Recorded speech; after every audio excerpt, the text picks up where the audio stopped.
பணம் ஏறி தொழிலாளர்கள் பணம் ஏறுகின்ற பொழுது தவறி விழுந்து உயிரிழந்தால் அந்த குடும்பத்தை சார்ந்தவர்களுக்கு 20 லட்சம் ரூபாய் நிவாரண உதவி வழங்கப்படும்.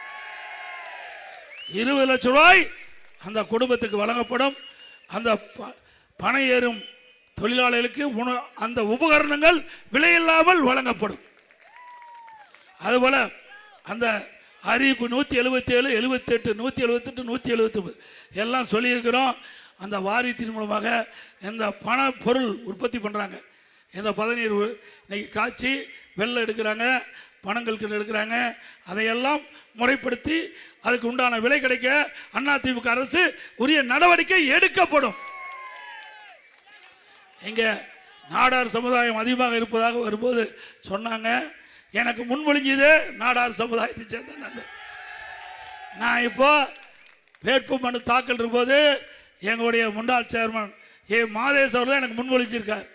ஏன்னா ஒவ்வொரு தடவையும் அவர் தான் முன்மொழிஞ்சாலும் 4வது முறையாக சேர்மனா எங்களுடைய எடப்பாடி சட்டமன்ற தொகுதியில் 4வது முறையாக சேர்மனா இருக்கார்.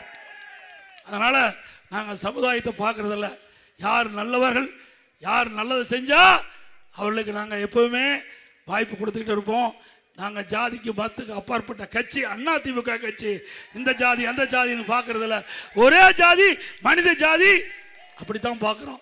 அதனால் அனைவரும் சமமாக கருதப்படுவோம். இன்னைக்கு ஏழை பணக்காரன் கிடையாது. அப்படித்தான் நாங்கள் ஆட்சி செஞ்சோம். பொன்மலை சம்பல் புரட்சி தலைவர் எம்ஜிஆர், புரட்சி தலைவர் அம்மா இருவரும் அரசியல் கற்றுக் கொடுத்த பாதையில் தவறாமல் நாங்கள் பயணித்துட்டு இருக்கிறோம். இன்னைக்கு எங்களுடைய தலைவி இல்லாமல் இருந்தாலும் உங்களை போல் சந்திக்கின்ற வாய்ப்பை நீங்கள் உருவாக்கி தந்திருக்கிறீங்க.